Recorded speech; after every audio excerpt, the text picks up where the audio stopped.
ముఖ్యమైన అంశంలోకి వెళ్ళిపోతూ ఉన్నాము. క్రైస్తవ్యం మతం మార్చేదా? కాదు, మనసులు మార్చేది. అసలు ఎవరు ఎవరిని బలవంతంగా మతం మార్చలేరండి. కేవలము వారి మనసు పరివర్తన మాత్రమే క్రీస్తు శక్తి ద్వారా పొందుకోగలరు. మదర్ తెరీసా గారి జీవితం మనం చూసుకున్నట్టయితే ఎంతో సేవానిరతి, చాలా తక్కువే మనం తెలుసుకున్నాం. అసలు మన ఊహకు కూడా అందని గొప్ప సేవ ఆవిడ చేశారండి. మనం చూడటానికి కూడా విసిగిపోయేది, లేకపోతే కళ్ళతో చూసినప్పుడు నాసియేటింగ్గా ఫీల్ అయ్యే ఎంతలో రోగుల్ని ఆవిడ తన చేతులతోనే స్వస్థపరిచారని ఎన్నో బుక్స్లో చదువుకున్నాం. ఇంటర్నేషనల్గా, నేషనల్గా కూడా ఎన్నో దేశాలు ఆవిడ సేవను గుర్తించాయి. అలాంటి ఆమె క్రీస్తు ప్రేమను బట్టి ఇవన్నీ చేస్తూ ఉంటే ఆమె మీద కూడా ఎన్నో అభ్యంతరకరమైన మాటలు. ఆ మాటల్లో నిజమంతా తెలుసుకుందామండి. ఈరోజు మన మధ్య ఉన్న బ్రదర్ హనీ జాన్సన్ గారు వచ్చి మదర్ తెరీసా గారి బయోగ్రఫీని మనకు వివరిస్తారు. బ్రదర్ హనీ జాన్సన్ గారికి సమయం ఇస్తూ ఉన్నాం. ప్రియమైన దేవుని సంఘమునకు కూడి వచ్చిన దేవుని పిల్లలకు మొదటిగా మీ అందరికీ ఈ యొక్క ఇండియన్ క్రిస్టియన్ డే శుభాకాంక్షలు మీకు తెలియజేస్తున్నాను. బహుశా మన తరంలో ఇలాంటి ఒక దినం ఉంటుందని, ఇలాంటి ఒక దినం మనం జరుపుకోవాలనే ఆలోచన కూడా కొంతమందికి లేకపోవచ్చు. ఈ కార్యక్రమం చాలా ప్రత్యేకమైనది. ఈ దినమే చేయాలని ఈరోజు చాలా అడ్డంకులు ఉన్న శుక్రవారం దినం చాలామందికి ప్రార్థనలో చాలామంది రాలేని పరిస్థితి అయినప్పటికీ కూడా దాన్ని అంతటిని కూడా దాటుకుంటూ ఈరోజు ప్రత్యేకంగా విశాఖపట్నంలో ఈ కార్యక్రమం ఏర్పాటు చేయాలని కోరి జాన్ కొయ్య గారు, వారి యొక్క కుటుంబము, వారి సంఘము చేసిన సాహసాన్ని గట్టిగా చప్పట్లు కొట్టాలి. దీనికి చాలా భారభరితంగా కష్టంతో వారి పిల్లలు రాత్రింబవళ్ళు వాల్ పోస్టులు అంటించి, పాంప్లెట్లు పంచి, అనౌన్స్మెంట్ చేసి అందరినీ కూడా రప్పించాలి, లేదంటే వాస్తవాలు చెప్పాలని ఎంతో ప్రయాసపడ్డారు. ఒక మాట ఎప్పుడు నాకు గుర్తొస్తుంది, దేవుడి చిత్తం ఏదైతే అదే జరుగుతుంది. ఒక మంచి మాట నాకు ఎప్పుడూ ఇష్టం. పిలవబడిన వారు అనేకులు, మళ్ళీ అడుగుతాను, పిలవబడిన వారు అనేకులు, ఆ కొద్దిమంది మీరే అని నేను అంటాను. విషయం చెప్తాను వినండి. మనకి ఇక్కడ స్టేజ్ ఏర్పాటు చేసి కూర్చున్న మనం చెప్తున్న మేము ఎవరు ఖాళీగా ఉండేవారు కాదు, ఎవరికి పనులు లేక కాదు, పని మానుకొని వచ్చి ఇక్కడ కూర్చున్నాం. ఎందుకంటే దేవుని యొక్క ఇష్టం ఏంటో తెలుసుకోవాలని. అందరికీ పనులు ఉన్నాయి, ఎవరికి పని లేవు. చిన్నోడి దగ్గర నుంచి పెద్దోడి వరకు పని ఉన్నది. ఎవరు ఖాళీగా, పైగా మనం ఉండేది ఏ పట్టణం? విశాఖపట్నం. ఇసుకేస్తే ఏమవుతుంది? అది కాలనీ అంతే కదా. బీచ్ అంతా ఇసుక, ఇక్కడ జనసంద్రం, అటకే ఏంటి సముద్రం, అంతే కదా. ఎక్కడ ఖాళీ ఉంటుంది మనకి? బిజీ షెడ్యూల్లో మనం ఉండి దేవుడి దగ్గరికి రావడం అంటే అసలు చిన్న విషయం కాదు కదా. అయితే ఎందుకు మీకు ఈ మాట నేను చెప్పడానికి చాలా సంతోషిస్తున్నానంటే, దేవుడు ఏర్పాట్లు అది కొద్దిమంది ఉంటారు, వాస్తవాలు అది కొద్దిమందే వింటారు. అవునండి, దేవుని సంకల్పంలో కొద్దిమంది ఉంటారు, దేవుడి వాక్యాన్ని కొద్దిమందే వింటారు. అలా ఉన్నవారు మీరైతే కొన్ని విషయాలు మీతో నేను పంచుకుంటాను. మన భారతదేశం గురించి మనం ఆలోచిస్తే, ఈ ప్రపంచంలో ఎక్కడే పుట్టాం కాబట్టి మన భారతదేశం గొప్పదనే ఖచ్చితంగా చెప్తాం. మన భారతదేశం గొప్పదే. ఎందుకు గొప్పదంటే, ఈ భారతదేశం మీద ఎందరో యుద్ధాలు చేశారు, ఎందరో ఈ భారతదేశాన్ని దోచుకున్నారు, ఎందరో ఈ భారతదేశాన్ని మరి వాడుకున్నారు, ఎందరో ఈ భారతదేశం నుండి ఎన్నో విలువైన వస్తువులు పట్టుకెళ్ళిపోయారు. ఇవన్నీ మనకు తెలిసిన చరిత్ర. కానీ ఎవరు ఎన్ని చేసినా భారతదేశాన్ని ఇంకా సజీవంగా ఈ భూమి మీద నిలబడేటట్టుగా నిలబెట్టేది ఎవరు అంటే పరలోకమందున్న దేవుడు. ఇందులో ఎక్కడ ఏ డౌట్ లేదు. ఎందుకంటారా? ఒక విషయాన్ని చెప్తాను మీకు.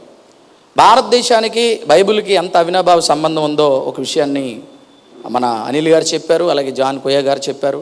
భారతదేశం మీద దేవుని సంకల్పం లేకపోతే క్రిస్టియానిటీ ఎంతవరకు ఉండదో గుర్తుపెట్టుకోండి. భారతదేశం మీద దేవుడి సంకల్పం ఉండకపోతే క్రైస్తవ్యం ఎంతవరకు ఉండదో. ఇప్పుడు మనం ఉండం ఇక్కడ. ఎందుకు ఈ విషయాన్ని చెప్తున్నానంటే, భారతదేశం మీద దేవుడికి ఉన్న సంకల్పం ఏంటి? భారతదేశంలో అతి పురాతనమైనటువంటి ఒక ధర్మం ఏదైనా ఉంటే అది క్రైస్తవ్యమే, మరేదో కాదు. ఎందుకని మీరు అంటున్నారా? దేవుడు ఒక మాట అన్నాడు. ఆ మాట చదివి మీకు వినిపించిన తర్వాత నేను ముందుకు వెళ్తాను. ఏదైనా ఆధారం ఏముండాలి? బైబిల్. ద్వితీయోపదేశకాండం ఒక మంచి మాట చెప్తాను, చదువుకుందాం. ద్వితీయోపదేశకాండం 28వ అధ్యాయం 14వ వచనం తొందరగా చదివి వినిపించండి. ద్వితీయోపదేశకాండం ఎప్పుడు రాయబడింది? సుమారుగా క్రీస్తుకు పూర్వం 1500 ఇంచుమించు 2000 సంవత్సరాలు, అంటే ఇప్పటికి 4000 సంవత్సరాలు మధ్యలో రాయబడినటువంటి సందర్భం. అది ఇశ్రాయేలీలతో మాట్లాడుతూ దేవుడు ఏం చెప్పాడో తెలుసా? ప్రపంచంలో రాబో తరం ఎలా ఉండాలి, మీరు ఎలా ఉంటే రాబో తరం కూడా ఎలా ఉంటుంది, ఉంటే నేను ఎలా ఉంచుతానని చెప్పారు. ఆ మాట చదువుదాం 28వ అధ్యాయం 14వ వచనం. అన్యుల దేవతలను అనుసరింపకయు, అండర్లైన్ దిస్ పాయింట్, చాలా చక్కగా చెప్తున్నాడు దేవుడు, ఇందులో ఏమీ తప్పేమీ లేదు. అన్యుల దేవతలను అనుసరింపకయు వాటిని పూజింపకయు నున్న ఎడల నీవు అనుసరించి నడుచుకొన వలెనని నేడు నేను నీకు ఆజ్ఞ ఇచ్చుచున్న నీ దేవుడైన యెహోవా ఆజ్ఞలను విని వాటిని అనుసరించి గైకొనిన ఎడల, అండర్లైన్ దిస్ పాయింట్, నువ్వు ఒకవేళ కానీ దేవుడు ఆజ్ఞలు విని వాటిని తెలుసుకొని వాటిని అవలంబించిన ఎడల ఎలా ఉంటావు, మీ భవిష్యత్తు ఎలా ఉంటుంది, దేవుని పిల్లలు ఎలా ఉంటారో చెప్పారు ఆయన. చదువుదాం. యెహోవా నిన్ను ఎలా ఉంచుతాడట? ఎలా ఉంచుతాడండి? ఇంకేంటి, మన హెడ్ ఎవరంటే ప్రపంచానికి హెడ్ క్రైస్తవుడేనండి. నువ్వే హెడ్, ఇంకా తలలోంచి పుట్టినాడు ఎవరు లేరు. ఆ తలదన్నుడు అంతే కదా, తాడిందన్నుడు ఒకడు ఉంటే ఎవరు ఉంటారట? మరి ఆ తలదన్నుడి పేరే క్రైస్తవుడు. అర్థమైందా? నువ్వు తాడిన తనగలవేమో, తలదన్నుడు ఎవరు చెప్పారు ఈ మాట? నేను చెప్తే పోనీ మీరు నమ్మదు. మీ బైబిల్లో ఉందా? నా బైబిల్లో ఉంది. మీ బైబిల్లో ఉందా? చదవండి ఏమన్నాడు? యెహోవా నిన్ను తలగా నియమించును గాని తోకగా నియమింపడు. ఎలా ఉండడట? తోకగా. అసలు నువ్వు తోక, అసలు వెన్నుముక్క అంటే తోక కదా వెనకాలకే, అసలు తోకేటి నువ్వే తల అన్నాడు దేవుడు. Your head. ఈ ప్రపంచానికి హెడ్ ఎవరో చెప్తాడు. ఇంకా అద్భుతమైన మాట కింద ఉంటుంది, చదువుదాం. నీవు పైవాడువుగా ఉందువు గాని. ఎలా ఉంచుతారట? నీవు పైవాడువుగా ఉందువు గాని కిందివాడవుగా ఉండవు. ఉన్నావు ఎప్పుడైనా కిందవాడిగా? ప్రపంచంలో పైవాడు ఎవరు చెప్పండి? ఎవరు ప్రపంచంలో పైవాడు ఎవరు? పైవాడంటే దేవుడు కాదు, మనుషుల్లో పైవాడని. ఎవరు? నిజమేనా? పైవాడేనా? జనాభా అంకె లెక్కేసుకున్నారు అనుకోండి, ఎక్కువ మంది ఎవరు ఉంటారండి? ఉంటారా? నంబర్ 1. Okay, very good. ఆవిష్కరణలు ఉన్నాయి కదా ప్రపంచంలో, ఏది కనిపెట్టాలన్నా ఈరోజు టెక్నాలజీ ఉంది కదా, దాన్ని నంబర్ 1గా ఆవిష్కృతం చేసిన వారు ఎవరండి? పైగానే ఉన్నారా, కింద ఉన్నారా?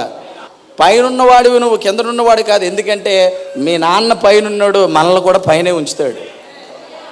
అర్థమైందా? అందరికీ పైగా ఉన్నవాడు అంటే, చదివారా మాట ఎప్పుడైనా? అందరికీ పైగా ఉన్నవాడు మన డాడీ అయితే, అందరికంటే పైగా ఎవరు ఉంచుతారు? ఇప్పటికే ఉన్నారా లేరా చెప్పాలి, అంతే కదా. జనాభాలో నంబర్ 1, ఆవిష్కరణలో నంబర్ 1, విద్యలో చెప్పండి, టెక్నాలజీలో, ఐశ్వర్యంలో టాప్ 10లో ఎవరుంటారు చెప్పండి. ప్రపంచంలో ధనవంతులు ఎవరైనా ఉంటే క్రైస్తవులు, జ్ఞానవంతులు ఎవరైనా ఉంటే క్రైస్తవులు, చదువుకున్న వాళ్ళు ఎవరైనా ఉంటే క్రైస్తవులు, దాతృత్వం కలిగి ప్రేమ కలిగిన వాడు ఎవడైనా ఉంటే క్రైస్తవుడు. చదవండి ఈ మాట. ఎప్పుడో కొన్ని వేల సంవత్సరాలు గడిచిపోయిన ఈ మాట ఇప్పుడు ప్రపంచంలో సజీవంగా ఉందంటే, ఆకాశం భూమి గతించిన నా మాట గతించదు, నువ్వు పోతావు, ఈ మాట ఉండిపోద్ది. అది గాడ్స్ గ్రేస్ అంటారు కదా దాన్ని. ఎప్పుడు ప్రభా కృప, ప్రభా కృప, ప్రభా కృప, ఇదే కృప. నువ్వు పైగానే ఉన్నావు, మెట్టిక్కి పైకి వెళ్ళాలి. ఎప్పుడు నువ్వు కింద ఉన్నావంటే ఇక్కడే ఉండిపోతావు. భారతదేశంలో క్రైస్తవుడి యొక్క ఔన్నత్యం తెలియక ఈరోజు ఎన్నో మాట్లాడుతున్నా, కొందరికి బుద్ధి కలగడానికి కొన్ని విషయాలు అయితే మీతో నేను పంచుకుంటాను. దేవుని యొక్క ఆలోచన, దేవుని యొక్క మనస్సు, దేవుడి యొక్క జ్ఞానం, దేవుడి యొక్క సంకల్పం ఎంత గొప్పగా ఉంటుందంటే, ఈ భారతదేశాన్ని, ఈ భారతదేశంలో ఉన్న మనుషుల్ని జగత్తు పునాది వేయబడక మునిపే దేవుడు ప్రేమించాడు. మన తరంలో మనం ఇక్కడికి వచ్చి ఉండొచ్చేమో కానీ దేవుని యొక్క ప్రేమ ఎప్పుడూ నిత్యం ఈ భారతదేశం మీద మనం ఉన్నాం కాబట్టి ఉన్నది. ఇది వాస్తవం, నిజం. ఎందుకు ఈ మాట నేను చెప్తున్నానంటే, భారతదేశం ఒకప్పుడు మూఢ విశ్వాసం, మూఢ ఆచారాలతో ఉన్నప్పుడు ఈ భారతదేశాన్ని ప్రక్షాళన చేసిందే క్రైస్తవ సమాజం. విద్యనిచ్చింది, వైద్యాన్ని ఇచ్చింది, అభివృద్ధినిచ్చింది. ఈ రోజుకి కూడా హిస్టారికల్ మాన్యుమెంట్స్గా మనం ఏం చెప్పుకున్నా అందులో చాలా వరకు క్రిస్టియానిటీవే ఉంటాయి. ఇందాక చెప్పారు, నాకు తెలిసి అది హిస్టారికల్ మాన్యుమెంటే అనుకుంటాను. చాలా అద్భుతమైన ఆవిష్కరణ. ఏంటిది అది? ఎవరండి? ఆయన కాటన్ దొర గారు కట్టిన ఆ బ్రిడ్జిలు ఉన్నాయి, చూసారా ఎప్పుడైనా వెళ్ళారండి? ఎన్ని కోట్ల మందికి దాహార్తి అంటే సాగునీరు, తాగునీరు అంటారు. వాటిని ఎలా ఆలోచించి ఉంటాడు? ఆలోచన ఎవరిదంటే నిన్ను పైగా ఉంచుతాను. ఈరోజు సజీవంగా క్రైస్తవుడు బతుకుండకపోవచ్చు ఆవిష్కరణలు చేసిన వారు, కానీ ఆవిష్కరణలు మాత్రం ఉండిపోయి తరాలు చెప్పుకునేలాగా. అంటే దేవుడు ఆలోచన ఏంటంటే నీ తరంతో నువ్వు ఆగిపోవాలని కాదు, తరతరాలు నీ గురించి చెప్పుకోవాలా. ఎందుకంటే తరాలు దాటిన యుగాలు దాటిన సర్వోన్నతన దేవుణ్ణి నేను చేసిన పని అలా ఉంటుందని చెప్పాడు దేవుడు. నిజం ఇది. మీకు ఒక విషయాన్ని చెప్తాను, జాగ్రత్తగా వినండి. ఈ భూమి మీద పురాతనమైన ధర్మం అనో మతం అనో ఏదైనా మాట్లాడుకుంటే ఒక దేవుడే కనబడతాడు మనకి. నేను అందుకే అబ్రహాము దేవుణ్ణి, ఇస్సాకు దేవుణ్ణి, యాకోబు దేవుణ్ణి అని ఎంత చక్కటి మాటలు దేవుడు చెప్పాడో, అది ఎంత వాస్తవాలో మీకు చెప్తాను. చాలా ఇందాకలా అనిల్ గారు ఒక మాట చెప్పారు, సనాతనం పురాతనం అని. అసలు ఏంటి సనాతనం అంటే ఏంటి? ఎప్పటి నుంచో ఉండేది, ఎప్పటి నుంచో ఉండేది ఎవరు అన్న ఆ మాట కూడా చెప్పి నేను నా మాటల్లోకి నేను వెళ్ళిపోయి తొందరగా నా ప్రజెంటేషన్ నేను పూర్తి చేస్తాను. ఎందుకంటే ఇక్కడికి వచ్చింది మీరు భారతదేశంలో ఉన్న క్రైస్తవులుగా మీరు ఎప్పుడు గొప్పవారే. ఈ దేశం గొప్పదైనప్పుడు ఆ దేశంలో ఉన్న క్రైస్తవుడు కూడా గొప్పోడే. ఎందుకో తెలుసా? దేవుడు ఎప్పుడు గొప్ప దేశంలోనే దేవుని పిల్లలు ఉంచుతాడు, లేదా ఆ పిల్లలు వెళ్ళాక ఆ దేశం గొప్పదవుతుంది. అర్థమైందా? గొప్ప దేశంలోనే దేవుని పిల్లలు ఉంచుతాడు, లేదా దేవుని పిల్లలు వెళ్తే ఆ దేశం గొప్పదవుతుంది. మన దేశం దేవుని పిల్లలు వచ్చిన తర్వాత ఎంత గొప్పగా అయిందో. తోమా గారు అడుగు పెట్టిన తర్వాత మిషనరీస్ వస్తూనే ఉన్నారు, ప్రాణత్యాగం ఈ భూమి మీద ఈ గడ్డ మీద చేస్తూనే ఉన్నారు. లాస్ట్ ఇయర్ మన సహోదరుడు ప్రవీణ్ పగడాల గారి వరకు కూడా ఈ గడ్డ మీద మరి దేవుని పిల్లల రక్తం చిందింపబడుతూనే ఉంది. దానికి కూడా కారణం ఉంది, అది కూడా చెప్తాను ఈరోజు. సనాతనంలో పురాతనంలో ఉన్న దేవుడు ఎవరు? ఇందాక చెప్పారు జాన్కోయ్య గారు, దానికి నేను మీకు యాడ్ చేస్తూ ఒక మంచి మాట చెప్పి నేను ముందుకు వెళ్తాను. మరొక వచనాన్ని మనం చదువుకుందాం. బైబిల్లో చాలా అద్భుతంగా ఉంటాయి, ఇవే కదా మనం తెలుసుకోవాల్సిన విషయాలు. కీర్తన గ్రంథం 74వ అధ్యాయంలో ఒక వండర్ఫుల్ వర్డ్ని అక్కడ ఉన్న భక్తుడు చెప్తా ఉంటాడు, అది చదువుదాం మనం. 12వ వచనం, 74వ కీర్తన. Underline this point. చాలా మంది ఈరోజు మా దేవుడు ఎప్పటి నుంచో ఉన్నాడండి, 2000 సంవత్సరాల క్రితం నుంచి యేసుక్రీస్తు వచ్చాడు. యేసుక్రీస్తు బాహ్యంగా శరీరధారిగా ఈ భూమి మీదకి వచ్చిన సంవత్సరం బ్యాక్కి వెళ్తే ఒకవేళ ముందుకు వెళ్తే 2000 సంవత్సరాలు అయి ఉండొచ్చేమో, కానీ ఆయన ఈ జగత్తు పునాది వేయబడక మునిపే ఉన్నాడు, ఉంటాడు. అంతేనా? నిన్న నేడు నిరంతరం ఏకరీతిగా ఉన్నాడు, అల్ఫాయు ఒమెగాగా ఆయన ఉన్నాడు కదా.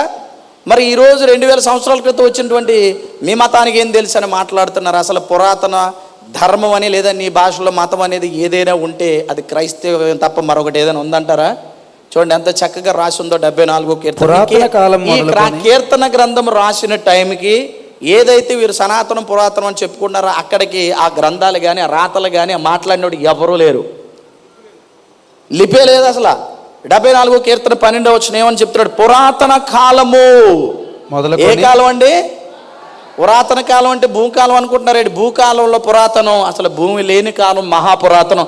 అసలు భూమి ప్రపంచమే లేనప్పుడు మహాపురాతన కాలం మొదలుకొని దేవుడు నా రాజయ్య ఉన్నాడు. ఏమై ఉన్నాడట?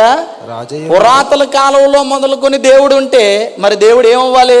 పురాతనంలో దేవుడు ఉంటే దేవుడు సనాతనుడు అవ్వాలి. అర్థమైందా? పురాతనంలో దేవుడు ఉంటే దేవుడు ఏమవ్వాలి? అప్పుడు ఈ మాట చెప్తున్నారు, సనాతనం అంటే సనాతన దేవుడు అంటే ఎవరు అని రాయబడి ఉందంటే బైబిల్లో పరలోకమందున్న దేవుడు అని రాయబడి ఉంది. చూడండి ఎంత బాగుందో. పురాతన కాలం మొదలుకొని దేవుడు నా రాజయ్య ఉన్నాడు దేశంలో. ఎక్కడట? ఎక్కడ? దేశంలో మహారక్షణ కలుగు చేయువాడు ఆయనే. ఏ దేశంలో? ఏ దేశంలో? భారతదేశంలో మహారక్షణ కలగజేయువారు పురాతనమైన సనాతన దేవుడు. మీరు నమ్మిన నేను నమ్మిన దేవుడు ఆయనే ఈ దేశానికి రక్షణ ఇస్తాడట. ఎంత మంచి మాటలు తెలుసు. అసలు బైబిల్ చదివితే వండర్ఫుల్ బుక్ అండి. మన భారతదేశంలో ఇప్పుడు అనిశ్చితి నెలకొంది, క్రైస్తవుల మీద కత్తి కట్టారు. ఏం చేస్తున్నారంటే ఇప్పుడు మీ అందరికీ కూడా సెన్సెస్ లెక్కలు అవుతున్నాయి చూసారా? ఎందుకు అనుకుంటున్నారు? జనాభా లెక్కల్లో ఎవరిని తీసేద్దామని, మన ఓట్లన్నీ ఎగిరిపోవాలని ఆలోచన చేస్తున్నారు. ఎందుకంటే క్రైస్తవుల ఓట్లు వారికి వద్దట. వింటున్నారా? క్రైస్తవుల ఓట్లు వారికి వద్దట. క్రైస్తవుల ఓట్లు వారికి వద్దు అని ఎంత ఖచ్చితంగా ఉన్నప్పుడు మనకు వద్దు అన్నాడు ముద్దేటి కదా. మనకు వద్దు, మీరు వద్దు అన్నప్పుడు నువ్వు మాకు కావాలంటే ఇప్పుడు నెక్స్ట్ అంతే కదా. ఎవరిని ఎవరు డిసైడ్ చేస్తారంటే క్రైస్తవులు తీసి భారతదేశాన్ని డిసైడ్ చేద్దాం అనుకుంటున్నారు. గుర్తుపెట్టుకోండి ఈ మాట, గుర్తుపెట్టుకోండి ఈ మాటలు చాలు. మీరు ఇంటికి వెళ్ళిన తర్వాత ఆలోచించండి. ఒకరోజు సెమినార్ పెట్టారు, అది ఇప్పుడు జూలై 3వ తారీఖు 2026లో పెట్టారు. ఈ మాటలు చెప్పారు, ఇవి జరిగాయని మీరు అనకపోతే నన్ను అడగండి. అర్థమైందండి? మహారక్షణ ఎవరు కలుగు చేస్తారట? మీ అందరు కూడా ఖచ్చితంగా ఓటర్ కార్డులో మీ పేరు ఉండాలి, మీరు ఓట్ల లెక్కింపులో మీరు ఉండాలి, ఖచ్చితంగా ఓటు మీ చేతిలో ఉండాలి. దేవుడు గొప్ప తీర్పు ఈ భారతదేశానికి తీర్చబోతున్నాడు.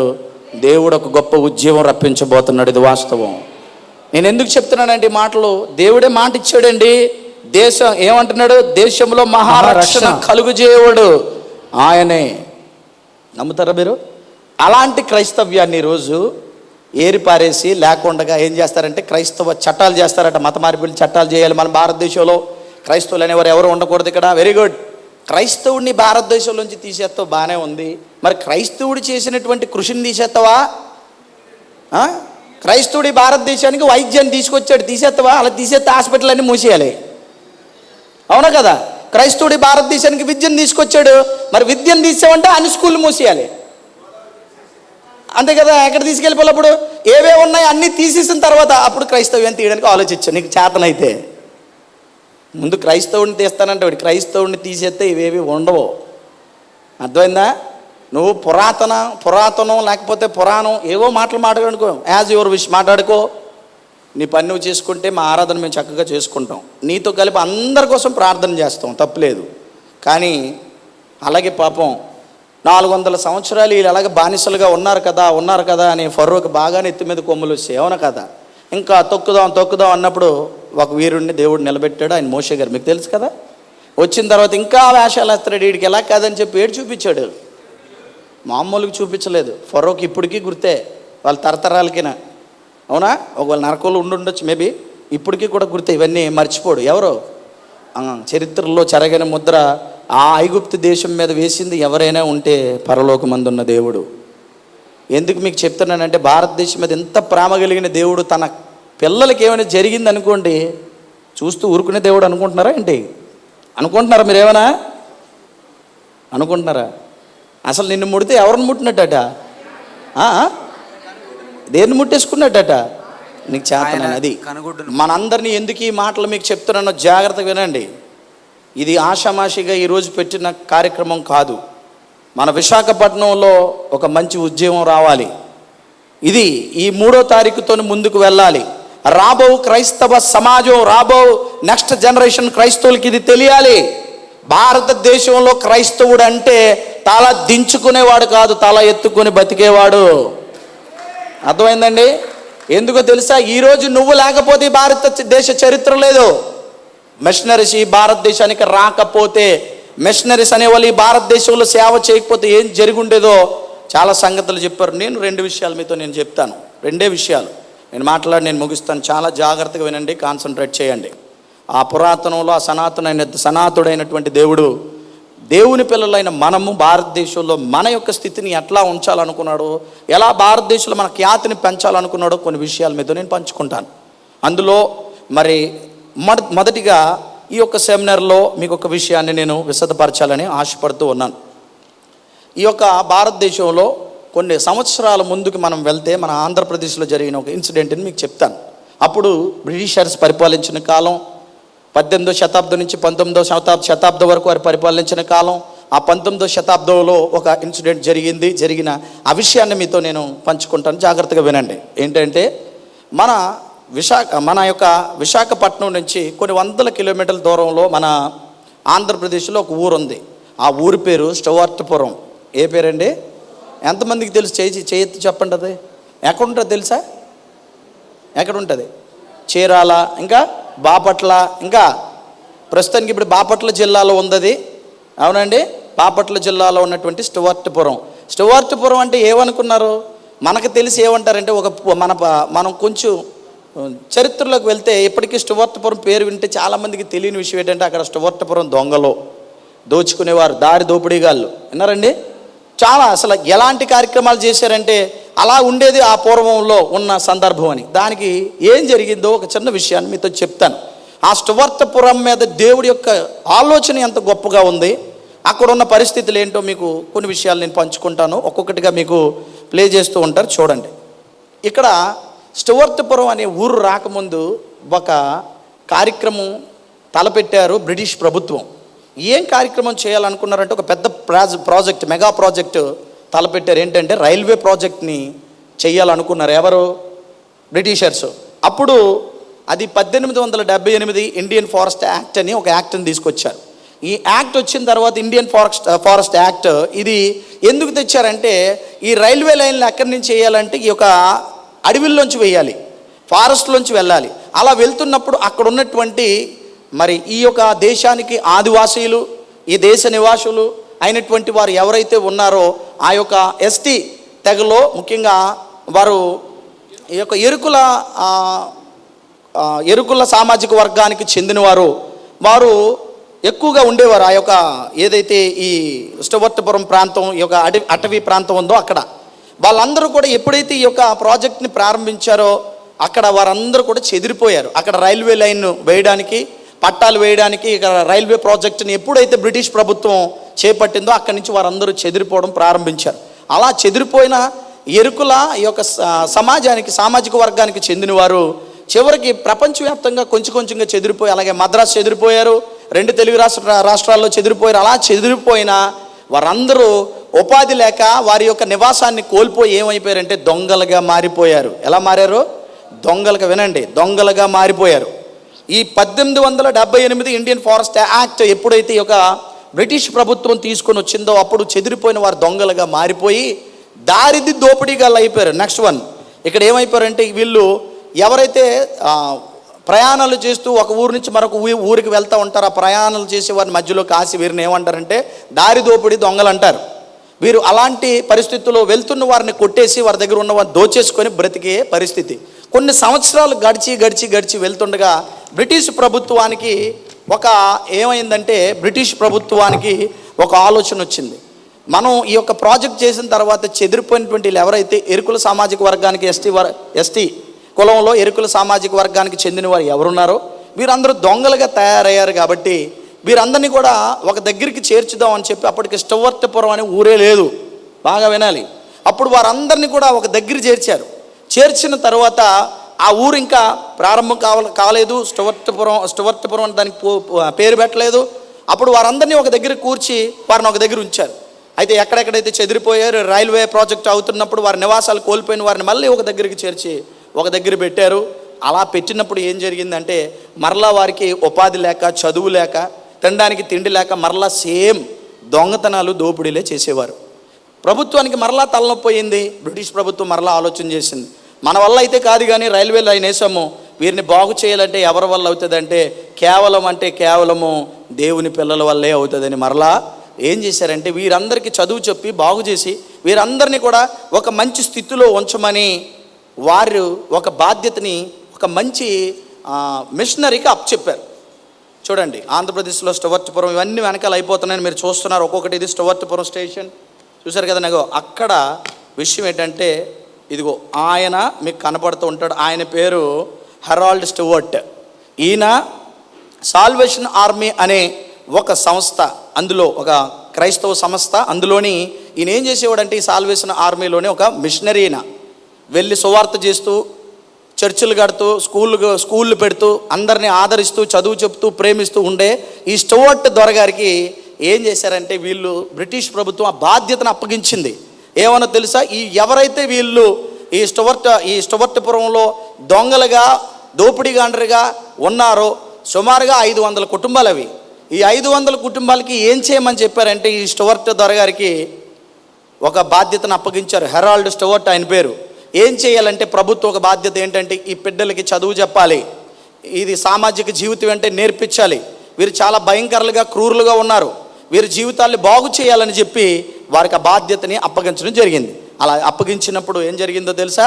అలా కొంతకాలానికి ఏమి నేర్పించాడంటే కేవలం చదువే కాదు, ఏమండి, చదువుతో పాటు వారికి సామాజిక విలువలు నేర్పించారు, దేవుని భక్తిని నేర్పించారు, ప్రేమను నేర్పించారు, ఎడ్యుకేషన్, ఎంప్లాయ్మెంట్, ల్యాండ్ గ్రాంట్స్ అంటే వారికి కూడా ఏమి ఇవ్వాలంటే భూములు ఇప్పించారు. ఎవరితోని? ప్రభుత్వాలతో భూములు ఇప్పిస్తే అక్కడ ప్రప్రథమంగా పండించిన పంట ఏంటో తెలుసా? పొగాకు పంట. వారితో పొగాకు సాగు చేయించి ఆ పొగాకుని ప్రపంచ దేశాలకు ఎక్స్పోర్ట్ చేసేలాగా ఈ స్టువర్ట్ దొరగారే ఆ బాధ్యతను తీసుకొని వారికి చదువు చెప్పి, ఉద్యోగాలు ఇప్పించి, వ్యవసాయం చేయించి, వారికి సామాజిక విలువలు నేర్పించి వారి బ్రతుకు ఒక అర్థం పరమార్థం నేర్పించింది ఎవరో తెలుసా? దొంగలుగా ఉన్న, భయంకరులుగా బతుకుతున్న, దారి దోపిడీగాండ్రైనటువంటి 500 కుటుంబాల కంటే ఎక్కువ మందికి వారి జీవితాల్లో వెలుగులు నింపాడు దేవుడు స్టవర్టపురంలో. ఎవరి ద్వారా తెలుసా? ఒక స్టవర్ట్ దొరగారి ద్వారా. ఆయన మిషనరీ. చూడండి అక్కడ చూస్తున్నారు, ఇదిగో స్కూల్ బ్యాక్ సైడ్ ఉంటుంది మీకు, చూడండి అక్కడ చర్చ్, బయట స్కూల్, ఇక్కడ స్టవర్టపురం సాల్వేషన్ ఆర్మీ బాయ్స్ హాస్టల్. ఇంకా చూడండి ఇప్పుడుండే పరిస్థితిని మనం చూస్తే ఆ రోజు ఆ వేసిన బేజాల్లో ఇప్పుడు స్టవర్టపురం ఎలా ఉంటుందో మీరు ఒకసారి వెళ్ళాలి. స్టవర్టపురం ఈరోజు సువార్తపురంగా మారిపోయింది. మీకు గొప్ప సంగతి ఒకటి చెప్పాలా? ఇందాక అనిల్ గారు చెప్పారు, భారతదేశంలో క్రైస్తవులు వచ్చిన తర్వాత కంటే ఎక్కడ కూడా ఆలయాలు కట్టబడలేదు. ఎవరైతే థామస్ గారు వచ్చిన తర్వాతే కానీ ఆలయాలు అప్పటికి ఆలయం కూడా ఇక్కడ నిర్మితం అవ్వలేదని చక్కగా చెప్పారు. ఇప్పుడు ఈ స్టవర్టపురం సంగతి మీరు చెప్తే ఇప్పటికీ సుమారుగా కొన్ని 100 సంవత్సరాలు, కొన్ని 10 సంవత్సరాలు గడిచిపోయిన తర్వాత స్టవర్టపురంలో ఒక్కటంటే ఒక్క గుడి కూడా లేదు. అక్కడ ఉండేవన్నీ చర్చిలే. దేనికోసం? ఎందుకో తెలుసా? దేవుడు ఎలాంటి బేజం వేశాడు తెలుసా? స్టవర్టపురం అంటే అర్థం ఏంటి? ఎవరి పేరు అనుకుంటున్నారు? ఎవరి పేరండి? చెప్పండి, ఎవరి పేరు? స్టవర్ట్ దొరగారి పేరండి. ఆ ఊరికే ఆయన పేరు పెట్టారు. ఆ స్టవర్ట్ గారు వచ్చిన తర్వాత ఆ కుటుంబాలకు చదువు చెప్పిన తర్వాత ఎప్పటికీ ఆ ఊర్లో మామూలు లేరు. IAS, IPS, భారతదేశంలో ఉన్న ఉన్నత పదవుల్లో ఏదైతే అధికారులుగా ఉన్నారో అన్నిట్లో కూడా చక్కటి ర్యాంకులు సాధిస్తూ ఇప్పుడు ఉన్నతమైన స్థితిలో ఉన్నారు. మరి భారతదేశం మీద, భారతదేశంలో ఉన్న ఆంధ్రప్రదేశ్లో ఉన్న స్టవర్టపురం మీద దేవుడు ఆలోచన లేదంటారా? ఆశీర్వాదం లేదంటారా? చెప్పాలి. ఇలాంటి పరిస్థితుల్లో స్టవర్టపురం ఈరోజు సువార్తపురంగా మారిపోయింది. ఇది ఒక విషయం. అయితే మన విశాఖపట్నానికి గతంలో ఏం పేరు మీకు తెలుసా? చెప్పండి. Very good. ఏం పేరు? ఇప్పటికి రెండు ఉన్నాయి. ఏంటివి? పెదవాళ్ళతారు ఉన్నాయా లేవా? ఉన్నాయండి. మరి భారతదేశంలో ఇవన్నీ తీసేస్తే ఏం పేర్లు పెట్టాలి? పెద్దప్పారావుపేట, చిన్నప్పారావుపేట అని పెట్టాలా? మరి ఏమని పెట్టాలి చెప్పండి? పెద్దపురం, చిన్నపురం అని పెట్టాలా? మరి ఏం పెట్టాలి? అర్థమైంది? ఇప్పటికీ ఉన్నదా లేదా? ఉందా అండి? మనం ఇలాగ అప్పెక్కి వెళ్తాం కదా, అక్కడ పెద్ద హాస్పిటల్ ఉంటుంది. ఏం పేరండి? KGH అంటారు. KGH అంటే ఏంటో తెలుసండి? కింగ్ జార్జ్ హాస్పిటల్ అని అర్థం అండి. మరి అది ఎవరి పేరండి? గోశాల హాస్పిటల్ అంటే ఎవరి పేరండి? కలెక్టరేట్ ఎవరు కట్టారండి? పోర్ట్ ఎవరు కట్టారండి? పోనీ పోర్ట్ ఉంది కదా, పోర్టు, రైల్వే లైన్స్ ఇవన్నీ ఎవరు వేశారండి? ఎయిర్పోర్ట్లో మీ పిల్లలు ఎక్కడికి ఎగిరిపోతుంటారు ఎయిర్పోర్ట్కి వెళ్ళి అంటున్నాయి. ఇప్పుడు మనకు ఒక ఎక్కడ విశాఖపట్నానికి లేదా విజయనగరం, శ్రీకాకుళం, విశాఖపట్నానికి సెంటర్ పాయింట్గా మనకేమొస్తుంది? అర్థమైందా లేదా? ఇన్ని రోజులు గాలిలో చూపించారు, ఇప్పుడు రాబోతుంది తొందరలో. అవునా కదా? మరి గాలిలో ఎగరాలండి ఎవరండి నేర్పించారు? చెప్పండి, మరి మాట్లాడండి కదా.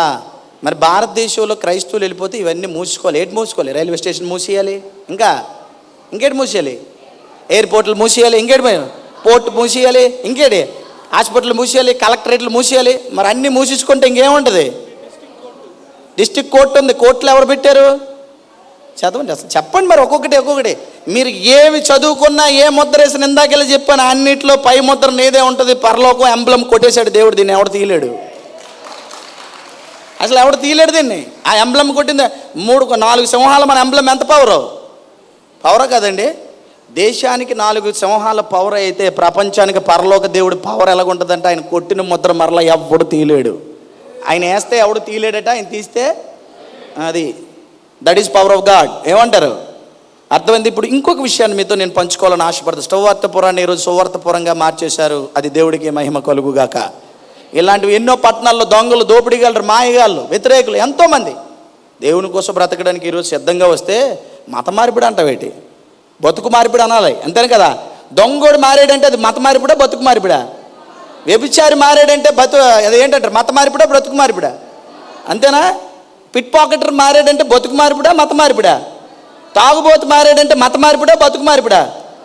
ఫోల్, నువ్వు మాట్లాడవలసింది మత మార్పిడని మాట్లాడకూడదు. యేసుక్రీస్తు బతుకు మార్చాడు రా అని చెప్పాలి. నీకు అర్థం కావట్లేదు. యేసుక్రీస్తు ఎవరిని కాపాడడానికి వచ్చాడంటే ఆయనకి ఎంత ఇష్టం. ఎవరిని? పాపులను రక్షించుకోవడానికి నేను వచ్చాను అంటాడు ఆయన కదా.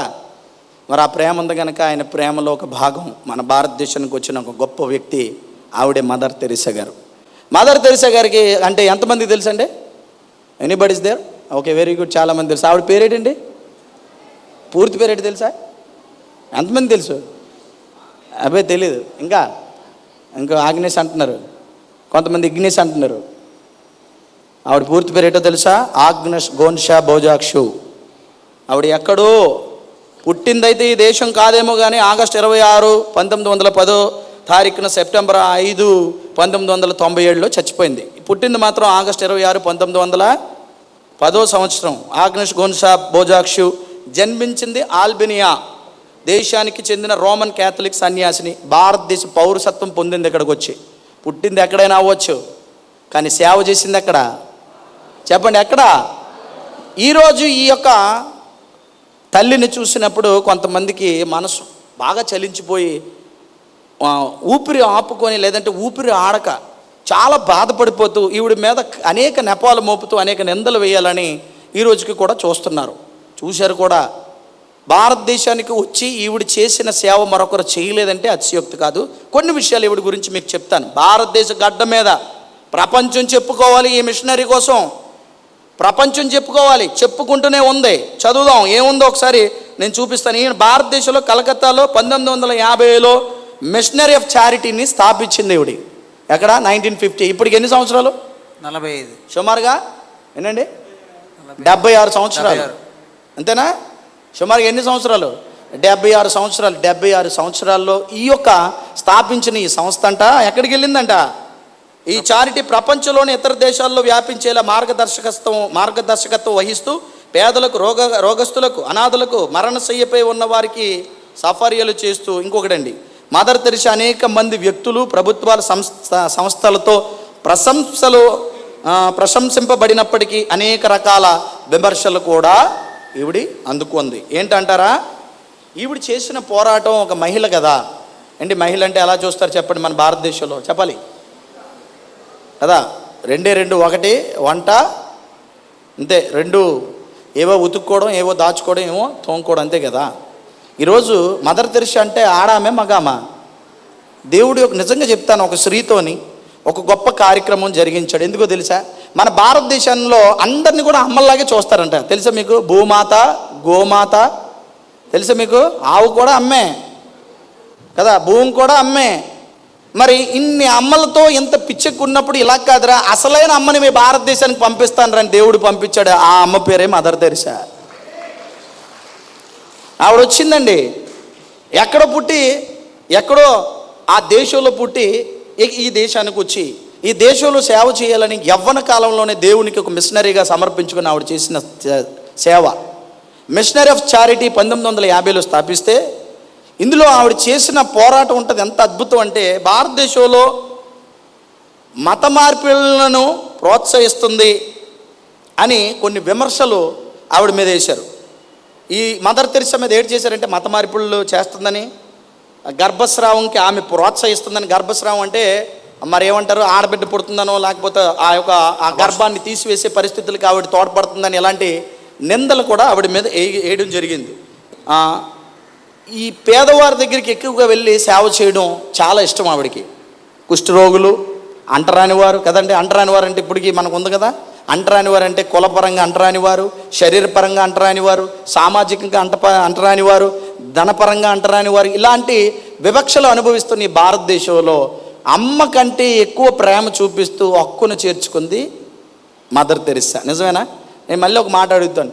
మన ఇంట్లో నిజంగా కుష్ఠరోగంతోనో బాగులేని వాళ్ళు ఉంటే మన వాళ్ళు ఇంట్లోకి రానిస్తారు అసలు? మీరు ఆలోచించండి. ఒక ఊరు కాదు, ఈ దేశం కాదు, ఈ ఊరు కాదు, ఈ ప్రాంతం కాదు, అవునా? ఇక్కడ ఎవరో ఆమెకు లేరు, ఇక్కడ ఏ కుటుంబాలు ఆమెకు లేవు, ఇక్కడ ఎవరో వారసత్వ సంపదలు లేవు ఆవిడికి, ఇక్కడికి ఏమీ కూడా అసెట్స్ లేవు ఆవిడికి. కానీ ఎందుకు వచ్చింది, ఏం చేస్తుందంటే అది ఆశ్చర్యం. దేవుడు పంపి ఏం చేశాడంటే కనీసం అంట లాస్ట్ చనిపోయినంత వరకు నా చేతికి వాచ్ ఉంది, ఒక వాచ్ కూడా లేదట ఆవిడికి. ఏమి లేదు, ఒక్క వాచ్. అసలు ఆవిడ యొక్క కట్టుబొట్టు, నడక, నడవడిక ఏంటి, అసలు ఆవిడ జీవిత విధానం ఏంటని ఆలోచిస్తే ఒక వండర్ఫుల్ విషయాన్ని మీతో చెప్పి నేను ముగించాలని ఆశపడుతూ ఉన్నాను. ఈమె గర్భస్రావం అంటే ఈ యొక్క పుట్టబో బిడ్డల్ని గర్భంలోనే చంపేస్తుంటే వాటి మీద తీవ్రమైన పోరాటం చేసింది. చూడడానికి ఎన్ని కేజీలు ఉంటుంది ఒకవేళ ఆవిడ కాటా వేస్తే ఎన్ని కేజీలు వస్తుంది? 100 వస్తుందా? 50 నుంచి 45 మధ్యలో ఉంటుంది కేజీ వేస్తే. గట్టిగా ఒకరు తోస్తే ఏమవుతుంది? మీకు ఒక మంచి మాట చెప్తాను, శరీరపరంగా బలహీనరాలు అవ్వచ్చేమో కానీ దేవుని సంకల్ప ప్రకారం బలవంతురాలు ఆవిడే. ఎంత బలవంతురాలు అంటే ప్రపంచాన్ని ఏం చేసింది తెలుసా? ఒక్కసారిగా ఊగిపోయింది ప్రపంచం అంతా. ఏంటిది ఇది? ఏంటి ఈవిడ జీవిత విధానం ఏంటి? ఒక్క వాచ్ లేదు, కలర్ చీర లేదు, ఒక అందం లేదు, దాని మీద ఇంట్రెస్ట్ లేదు. సేవాభావం అంటే ఏంటి? వీటి సంపాదించుకోలేదు. ఆవిడకంటూ ఆస్తులు లేవు, ఉన్నవన్నీ చారిటీలు ట్రస్ట్లోనే ఉంటాయి. తెలుసా ఎంత గొప్ప ఆవిడంటే? ఆవిడ 1982లో బిరిట్ అనే ఆక్రమణకు గురైన సందర్భంలో మదర్ తెరిసా ఇజ్రాయెల్ సైన్యానికి పాలస్తీనా గెర్రిల్లాకు మధ్య కాల్పులు విరమణ మధ్యవర్తిత్వం వహించిన ఒక వైద్యశాలలో చిక్కుకుపోయిన 37 మంది పిల్లల్ని కాపాడిందంట ఆవిడ. తెలుసా? కాల్పులు కాల్చేస్తుంటే వాటి నుంచి యుద్ధం జరుగుతుంటే అంత డేర్ చేసి ఎవరైనా వెళ్తారా? 37 మంది పిల్లల్ని కాపాడి బయటకు తీసుకొచ్చిందంట. That is Mother Teresa. 37 మంది ఇక్కడ కాల్పులు విరమణ జరగాలని మధ్యవర్తిత్వం చేసి పిల్లలు ఉండిపోతే వారిని 37 మందిని బయటకు తీసుకొచ్చిందంట. యుద్ధం కూడా ఆపిచ్చింది ఆవిడ. ఆ రోజు జరుగుతున్నటువంటి ఇక్కడ ఇజ్రాయేల్ అలాగే పాలస్తీనా గెరిల్లా యుద్ధం అంటే చాలా భయంకరంగా యుద్ధం చేసుకుంటున్నారు. యుద్ధం ఆపిచ్చి 37 మందిని తీసుకొచ్చింది. చేయగలరు ఎవరైనా? Next one. ఇక్కడ 1980లో తూర్పు ఐరోపా బాహ్య ప్రపంచంలోకి వచ్చినప్పుడు అనేక కార్యక్రమాలను ప్రారంభింపచేసి ఆమె తన ప్రయత్నాలను కమ్యూనిస్ట్ దేశాలకు విస్తరించారు. కమ్యూనిస్ట్ దేశాలు అంటే తెలుసా? ఎవరు నమ్మరు? దేవుడే లేడు అంటారు కమ్యూనిస్ట్ దేశాలు అంటే. అసలు దేవుడే లేడు అంటారు. అసలు దేవుడు ఎలా ఉంటాడో చూపిస్తానని అక్కడికి తీసుకెళ్ళిందంట ఆవిడ సేవని. What a wonderful mother. అర్థమవుతుంది మీకు?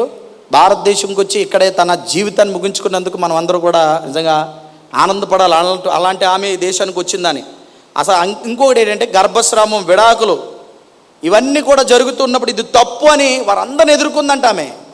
గర్భస్రావం ఎక్కువగా అంటే పిల్లలు పుట్టకుండా అబార్షన్స్ చేయించుకోవడం, ఎక్కువగా మగపిల్లలు కావాలి, ఇప్పటికీ ఆపిచ్చే ఉంది. మనకి ఇందాక చెప్పారు జాన్ కోయ్య గారు. అంత అర్థమైందా లేదండి? అంతేనా? మనకే పిచ్చి. ఎవరు కావాలంటే మగపిల్లడే కావాలి. ఎందుకంటే లాస్ట్లో కొరు పెట్టాలట. విన్నారండి? ఏం పెట్టాలి? అందుకని ఆడపిల్లలు అయితే ఏమొద్దు. అపుత్రస్య గతిర్నాస్తి అటు. చూడండి, ఇది నిజమా అబద్ధమా? వినడం కాదండి, ఏం చేయాలో నిర్ణయించుకోండి ఇంటికి వెళ్ళాక. ఎందుకు వచ్చారు మేము సెమినార్కి? మిమ్మల్ని కూర్చోబెట్టి భోజనం పెట్టి ఫ్యాన్లు వేసి ఇంటికి వెళ్ళి హాయ్ బాయ్ అని చెప్పడానికి కాదు. ఇంటికి వెళ్ళిన తర్వాత నువ్వేం చేయాలి? ఏంటి నీ నిర్ణయం ఏంటి? భారతదేశంలో దేవుడి సంకల్పంలో ఏం చేయాలని నువ్వు అనుకుంటున్నావు? భారతదేశానికి ఎందుకు మిషనరీని పంపాడు దేవుడు? ఏం చేశాడు? నిన్ను ఏం చేయమని ఇక్కడ కూర్చోబెట్టాడు. ఇది నువ్వు చేయవలసిన పని. ఇక మదర్ తెరిసా ఇథియోపియాలో ఆకలితో బాధితులకు, చెర్నోబిల్లో అనుధార్మికత పీడితులకు, ఆల్మేనియాలో భూకంపం వల్ల నష్టపోయిన వారికి సహాయం చేసి ఓదార్చడానికి వెళ్ళారట. నువ్వు వెళ్తావు ఏంటి ఎక్కడైనా? మన రోడ్డు మీద వెళ్తే ఎవడైనా బైక్ మీద యాక్సిడెంట్ అయిపోతున్నా పక్క నుంచి వెళ్ళిపోతున్నావు. ఓదార్చడానికి కూడా వెళ్తావు మనం. ఆడెవడో మనకు తెలియదు, మనకు సంబంధం లేదు. అవునా కదా? పక్క నుంచి వెళ్ళిపోతుంటే నేను ముందు వెళ్ళినా లేదా ఆడ పడిపోతావు, ఇంకో 4 ఎత్తారులే మాకెందుకులే అనుకుంటాడు. మనవాడు కాదు కదా. వాట్ ఏ వండర్ఫుల్ క్రిస్టియన్ కదా. ఈ రోజుకున్న క్రైస్తవ్యానికి ఆవిడ చూస్తే ఇంకా ఏమి నేర్చుకోవాలో మనం ఒకసారి మీరు ఆలోచించుకోండి. అలాగే 1996 నాటి ఆమె 100కు పైగా దేశాల్లో 517 శాఖలను నిర్వహించారంట. ఎప్పుడు? 1996 నాటికంటే ఆమె చనిపోయిన నాటికి 1950లో స్టార్ట్ చేసి 1950లో స్టార్ట్ చేస్తే 96లో చనిపోయింది. అంటే ఎప్పుడు? సుమారుగా 20 సంవత్సరాల క్రితం చనిపోయింది ఆవిడ. అంతేనా? 96లో చనిపోయింది. అంటే అప్పటికి ఎంత? 30 ఏళ్ళ క్రితం. 30 ఏళ్ళ క్రితమే 100కు పైగా దేశాల్లో 117 శాఖలు. అంటే ఇప్పుడు ఇంకా ఎక్కువే. ఈ కాలంలో మదర్ తెరిసా యొక్క మిషనరీ ఆఫ్ చారిటీ 12 శాఖల నుండి అనేక వేల శాఖలకు పెరిగి ప్రపంచవ్యాప్తంగా కడు పేదలకు సేవ కొరకు 450 శాఖలు కలిగి ఉంది. ఇవన్నీ నిజాలేవి, చరిత్ర. ఎందుకు చెప్తున్నాను లాస్ట్లో చెప్తాను, జాగ్రత్తగా వినండి ఆవిడ చేసిన సేవ. ఇక ఈవిడ ఎలా చేస్తుందని చెప్పి మన భారతదేశంలో మళ్ళీ మంచి మాట చెప్తాను. ఎవరైనా క్రైస్తవులు మంచి పని చేస్తే కెట్టినోళ్ళు చాలామంది ఉన్నారు కదా. అందులో బాగా ఇష్టపడలేని వాళ్ళు ఎవరంటే, బాగా మనమంటే నచ్చని వాళ్ళు ఎవరైనా ఉన్నారంటే ఆర్ఎస్ఎస్ వాళ్ళు. నువ్వు ఓపెన్గా చెప్తున్నాను ఈ మాట. అవునా కదా? అవునండి. మరి ఇక్కడ కొంతమంది కూర్చున్నారేమో అనుకుంటాను, వాళ్ళు కూడా వినండి ఒకవేళ వచ్చి ఉంటే. ఫిబ్రవరి 2015 ఫిబ్రవరి 2015లో హిందూ మితవాద సంస్థ అయిన రాష్ట్రీయ స్వయం సేవక్ సంఘ్, ఎవరట, ఆర్ఎస్ఎస్ ఏం చేసిందో తెలుసండి? ఈవిడ ఇన్ని సేవలు చేసేస్తుంది, ఇన్ని సంస్థలు స్థాపించేసింది. 2015 ఈవిడ చనిపోయిన తర్వాత వీళ్ళ సంస్థల మీద ఏవైతే అభివృద్ధి చెందుతున్నాయో వాటి మీద వీళ్ళు కన్నుకుట్టింది. అంతే కదండి. ఇప్పుడు ఏం చేస్తున్నారంటే క్రైస్తవులు ఏవైనా చర్చిలు ఆస్తులు ఉంటే వాటి అన్నింటినీ కూడా ఏం చేసి సీజ్ చేసి మేము ఉంచేసుకుంటాం. ఏం జరుగుతుందంటే మత మార్పిడి జరిగిపోతుందంటే. ఏం జరిగిపోతుందండి? మత మార్పిడి జరిగిపోయిందా? నేను ఒక మాట అడుగుతాను అందరికీ, ఈ వీడియో కూడా బాబు ఒకసారి అటు తిప్పమ్మది, అందరూ ఒకసారి చూపించు, ఒకసారి అలా తిప్పండి, నాకు మీకు అసలు షూట్ అవుతుంది. ఇక్కడ మత మార్పిడి జరిగి ఎంతమంది వచ్చారు చెయ్యొద్దండి? ఎంతమంది వచ్చారు మత మార్పిడి జరిగి? మిమ్మల్ని బలవంతంగా క్రిస్టియానిటీలకు లాక్కొచ్చేసి, అర్థమైందండి, మిమ్మల్ని మీకు బియ్యం ఇచ్చి పప్పులు ఇచ్చి ఉప్పులు ఇచ్చి మిమ్మల్ని తీసుకొచ్చిన వాళ్ళు ఎంతమంది ఉన్నారు? ఒక్కరు చేయొద్దని చాలు మొత్తం మీద. అంటే ఒక్కడ కూడా లేడట. యేసుక్రీస్తు నా స్వరక్షకుడని అంగీకరించి నా ప్రాణాన్ని ఈ భూమి మీద సజీవంగా మరి కాపాడి, లేదా ఈ నా మరణ తదనంతరం పరలోకానికి చేర్చడానికి, నా పాపాలు ప్రక్షాళన చేయడానికి యేసుక్రీస్తు ఈ భూమి మీదకి వచ్చాడు. అందుకే నేను నమ్మే అన్నలు ఎంతమంది ఉన్నారు చేయొద్దండి? షూట్ చేయి.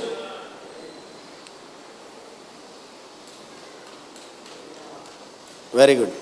ఇందుని బట్టి నేనే క్లాప్స్ కొడతాను మీకు. That is Christian. అర్థమైందా? ఇండియాలో ఈ మార్పు రావాలి. ఒరే క్రైస్తవుడు అంటే అడుక్కున్నాడు కాదురా, అడుక్కున్నోడికి పెట్టేవాడు రా అని చెప్పాలి క్రైస్తవుడు అంటే. అర్థమైందా? మా దేవుడు మమ్మల్ని ఎప్పుడు ఎలా ఉంచుతాడు? అరా మేము బియ్యం కోసం ఆశపడి వచ్చిన వాళ్ళం కాదురా, లేని వాళ్ళకి బియ్యాలు పంచిన వాళ్ళం మేము. అర్థమైందా? ఎవడైనా అడుక్కొని బతికిన వాళ్ళం కాదు మేము. మా దేవుడు అడుక్కునేటట్టుగా ఉండడు. అడుక్కున్నాడు ఎవడైనా ఉంటే మీలాంటి వాళ్ళు మేము వెయ్యడానికి ఉన్నాం. అది మా స్థితి. అలాంటి స్థితిలో ఉన్న క్రైస్తవుడిని తక్కువగా మాట్లాడితే, ఇందాకలే చెప్పారు సిస్టర్ గారు, మనం ఎవడి ముందు తల ఉంచి బతకక్కర్లేదు. ఈ తల దేవుడి ముందు తప్ప ఎవడి ముందు వంగకూడదు. అదే దేవుడి సంకల్పం. ప్రాణం పోయినా దేవుడి కోసమే ఇది. ఎస్. ఫిబ్రవరి 2015 హిందూ మితవాద సంస్థ అయిన రాష్ట్రీయ స్వయం సేవక్ ఆర్ఎస్ఎస్ నాయకుడు మోహన్ భగవత్, ఎవరటైనా ఇప్పటికీ ఉన్నాడు, చూసుకోవచ్చు, కనబడుతుందా? మాట్లాడుతూ మదర్ తెరిసా ఉద్దేశం తాను సేవ చేస్తున్న వ్యక్తిని క్రైస్తవుడిగా మార్చడమే అట. నిజం చెప్పండి, నిజంగా ఆవిడ మార్చి ఉండంటే ముందు కలకట్ట మొత్తం మీద అందరూ ఏమైపోవాలి? అయిపోవాలొద్దా? మన భారతదేశం మొత్తం ఏమైపోవాలి? అయిపోవాలొద్దా? ప్రపంచంలో ఎన్నో సంస్థలు ఉన్నాయి, వాళ్ళందరూ ఏమైపోవాలి? అయిపోవాలా వద్దా? మరి అవ్వలేదంటే ఆవిడది అదా ఆలోచన కాదు. ఆవిడ జీవితంలో దేవుని యొక్క సేవ చేయాలి, దేవుడు ఎలా ఉంటాడో తన జీవితంలో చూపించాలి, దేవుడు తన ఏ పనికైతే దేవుడు పిలిచాడో దాన్ని చేసుకుపోవాలి. అది ఆవిడ ఆలోచన. చూడండి ఎంత బాగుందో అని అన్నారు. మాజీ ఆర్ఎస్ఎస్ ప్రతినిధి ఎంజి వైద్య ఇంకొకడు ఉండేవాళ్ళు అండి. అప్పుడు భగవత్ అభిప్రాయాన్ని సమర్థించారట. అవునండి అని అన్నారట 2015లో. అలాగే భగవత్ వ్యాఖ్యలకు సంబంధించిన వాస్తవాలను మీడియా వక్రీకరిస్తుందని ఆ సంస్థ ఆరోపించింది. బాగా వినాలి. మీడియాలో ఉన్నది ఉన్నట్టు చెప్పేస్తే, వీళ్ళు చెప్పినవన్నీ అబద్ధాలని మీడియా బయటకు చెప్పేస్తే, కాదు మేము చెప్పిన నిజాలు మీడియాయే వక్రీకరిస్తుందని వక్ర మాట్లాడుతున్నారట వీళ్ళు. ఆడారట అప్పుడు 2015లో. పాపం మదర్ తెరిసా మీద నింద వేయాలనుకున్నారు, అవ్వలేదు. ఓకే, ఇంకొంచెం ముందుకు వెళ్దాం. ఇక్కడ ఎందుకు నింద వేసినా ఎందుకు అవ్వలేదంటే దేవుడు ఒక మంచి మాట అంటాడు. చదువుదాం బైబిల్లో. ఆ ఒక్క మాట చదివి ముందుకు వెళ్తూ కొన్ని విషయాలు చెప్పుకొని మనం ముగించుకుందాం.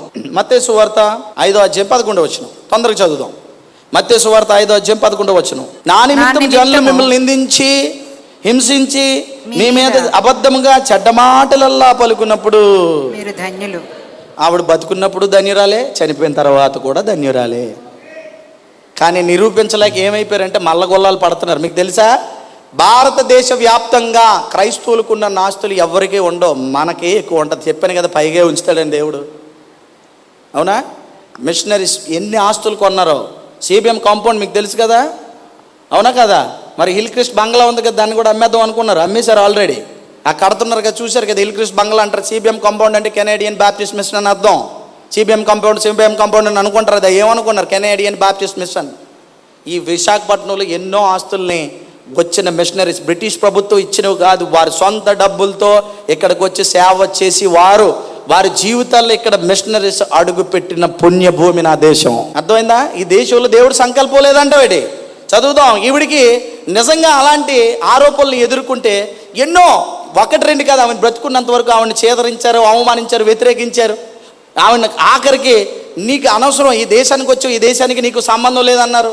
ఎన్నో భయంకరమైనటువంటి అభాండాలు, అవమానాలు, నిందలు వేసినా చివరికి ఏ భారత గడ్డ మీద అవమానించాలనుకున్నారు అదే భారత గడ్డ మీద 1980 జనవరి 25న అప్పటి రాష్ట్రపతి నీలం సంజీవ్ రెడ్డి చేతుల మీదుగా ఈమె భారతరత్న అవార్డు అందుకుంది.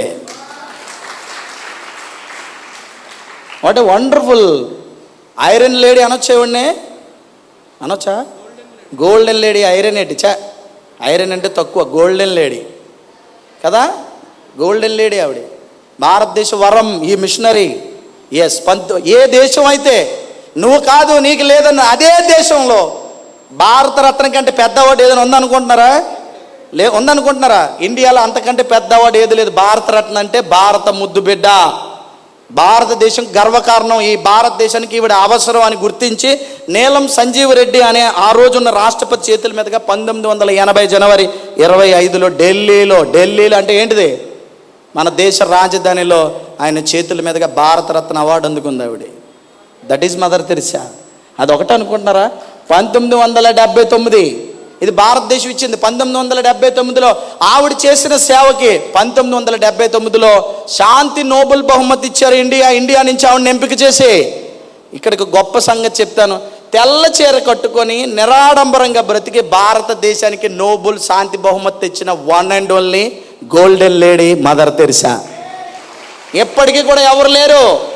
ఇప్పటికీ చాలామంది మీరు కనపడుతుంటారు, మీకు తెలుసా, నిష్ఠాగరిష్ఠులుగా కనబడుతుంటారా లేదా? చాలామంది ఉంటారు, వాళ్ళ వెనకాల చాలామంది ఫాలోవర్స్ ఉంటారు. వీళ్ళు సై అంటే వాళ్ళు సుయ్యి అంటారు, అర్థమైందా? వీళ్ళు సై అనగానే వాళ్ళు సుయ్యి అంటారు, వీళ్ళు జై అనగానే వాళ్ళు ఐ అంటారు. అవును కదా? అసలు ఇంత నిరాడంబరంగా బ్రతికి ఎంతమంది ఫాలోవర్స్ని సంపాదించి దేశాలే కదిలిపోయి భారతదేశమే తల వంచి తప్పదిక భారతదేశంలో ఇలాంటి వారు ఉండడం మా గర్వకారణం, ఈమె మా భారతదేశ బిడ్డే అని భారతదేశం 1980లో ఇక తప్పదు కాబట్టి ఈవిడికి ఇచ్చేయాలి. 25 జనవరిలో నీలం సంజీవ్ రెడ్డి చేతుల మీదుగా ఆవిడికి భారతరత్న ఇచ్చేశారు. అవునా? అలాగే ప్రపంచం, అసలు ఇండియాలో ఇంత మంచిగా ప్రపంచంలో మంచి సేవ చేసిన ఈవిడికి కాకపోతే ఎవరికండి ఇవ్వాలి శాంతి నోబెల్ పీస్ బహుమతి? గర్భస్రావాల కోసం, యుద్ధాల మధ్య ఆపడం, పిల్లల్ని కాపాడడం, కుష్ఠరోగుల దగ్గరికి వెళ్ళడం, ఒకటి రెండో ఎన్నో చేస్తే ప్రపంచవ్యాప్తంగా ఉన్న ఈ గోల్డెన్ లేడీ తప్ప ఇంకెవడ కనబడతాడు? 1979లో మొట్టమొదటి శాంతి నోబెల్ బహుమతి భారతదేశానికి తెచ్చిపెట్టిన ఘనతే మదర్ తెరిసాది. ఇప్పటికీ ఎవరు లేరు చెప్పిన బోల్డ్ మంది కనబడుతుంటారు. మీకు తెల్ల చీర కట్టుకుని ఒక వాచ్ కూడా పెట్టుకోకుండా చాలామంది మీకు కనబడతారు కదా. గోచీలు కట్టుకున్న బూచిగాలు చాలామంది కనబడుతుంటారు మీకు, అవునా కదా? వీళ్ళందరూ ఎవరైనా ఎందుకంటే మీరు చేసేది సేవ కాదు. సేవ అయితే ఇలాగుంటుంది, ఇలాగ వస్తుంది, ఇలా నిన్ను వరిస్తాయి, ప్రపంచమే నిన్ను తల ఉంచుతుంది. అంతే, ప్రపంచమే మదర్ తెరిసా ముందు తల దించిందంటే ఆ గొప్పతనం మదర్ తెరిసాది కాదు, ఆ మదర్ తెరిసాని నడిపించిన ప్రభువైన యేసుక్రీస్తుదే. అదండి. పైగా ఉంచుతానంటే కింద ఉంచుతానన్నాడు దేవుడు. మొదటే చదివించాను. ఎంత పైగా? మామూలు పైగా కాదు, ఇంకా నోబెల్ ప్రైజ్ తర్వాత ఇంకో ప్రైజ్ ఉందా? భారతరత్న తర్వాత మరొక ప్రైజ్ ఉందా? అంత పైగా 2 ప్రైజులు అంటే అసలు ఇండియాలో ఉంటే హైయెస్ట్ ప్రైజ్ ఆమెదే, ప్రపంచంలోనే హైయెస్ట్ ప్రైజ్ ఆమెదే. ఎందుకో తెలుసా? ఆవిడ ప్రైజ్ చేసింది ప్రైజులు కాదు, ప్రైజ్ చేసింది యేసుక్రీస్తుని. అర్థమైందా? ఆ ప్రైజులు యేసుక్రీస్తుని మనం ప్రైజ్ చేస్తే ఏమొచ్చేస్తాయి? మనకు రావట్లేదంటే సరిగ్గా ప్రైజ్ చేయట్లేదు. ప్రైజ్లు ఏంటి చెప్పమంటే చెప్పరు, అవునా కదా? పాప ఇందాక నుంచి గట్టిగా చెప్పండి, గట్టిగా నేను మీకు తెలియదు గట్టిగా చెప్పాలని. అయిపోయింది, ముగించేద్దామండి. లాస్ట్ మాట చెప్పేసి, ఏప్రిల్ 1996 మదర్ తెరిసా కింద పడి కాలర్ బోన్ విరిగిపోయి ఆవిడ ఇక 1996లో చనిపోవడం జరిగింది. ఇక లాస్ట్ ఆవిడ చనిపోతే తక్కువ అనుకున్నారు. చూడండి ఎవరెవరు వచ్చారో ఒక్కొక్కటి చూడండి. ఎవరు వచ్చారండి? నమస్కారం చేస్తున్నారు. ఎవరండి? సోనియా గాంధీ. ఇంకెవరు వచ్చారు చూడండి? కేఆర్ నారాయణన్ అప్పుడు రాష్ట్రపతి గారు. చూడండి అక్కడ ఎంతమంది ఉన్నారో తెలుసా?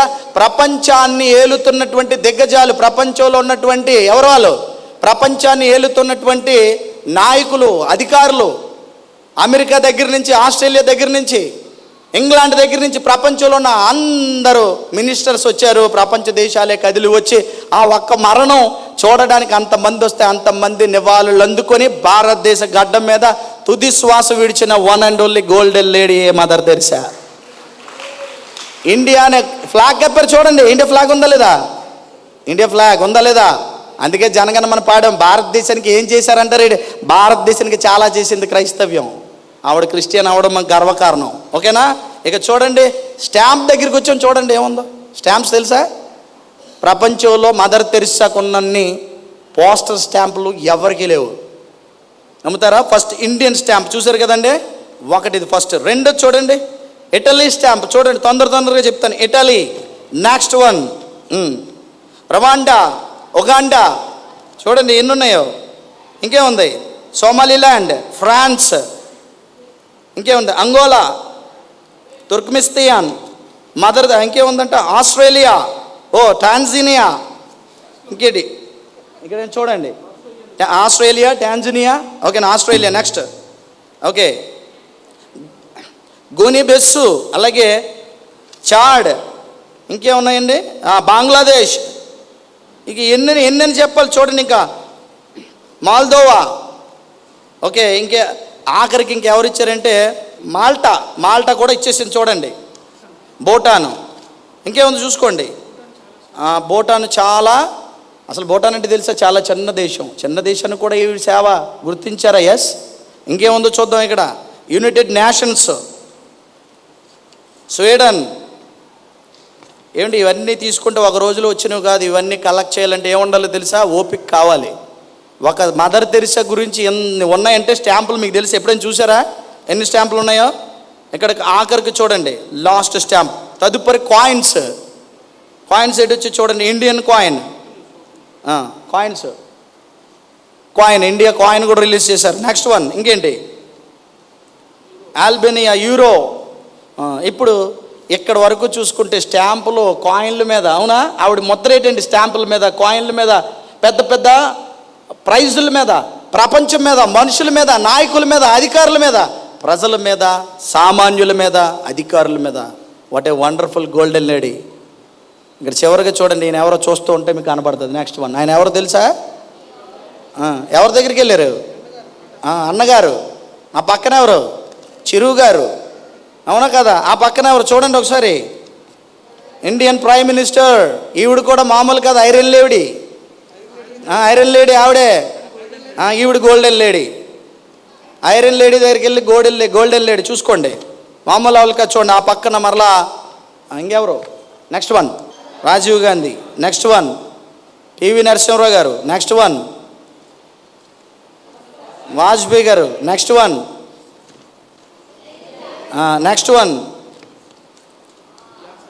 యాసర్ అరాఫత్.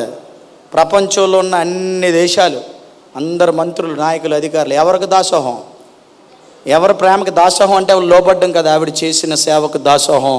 అమ్మా, నీలాంటి జీవితం మాకు లేనందుకు నువ్వు గొప్పదానివి. That is machinery.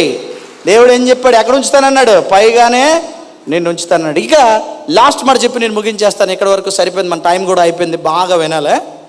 రాంచీ అనే జైలు రోడ్లో ఉన్న అవివాహిత తల్లుల కోసం ఉద్దేశించిన, చూడండి ఇక్కడ రాంచీలోని జైలు రోడ్లో ఉన్న అవివాహిత తల్లుల కోసం ఉద్దేశించిన ఎంసీ గృహం యొక్క 14 రోజుల పసికందును ఒక జంటకు విక్రయించిందన్న ఆరోపణపై 2018 జూలై 4న, అంటే ఇప్పటికి ఎన్ని సంవత్సరాలు?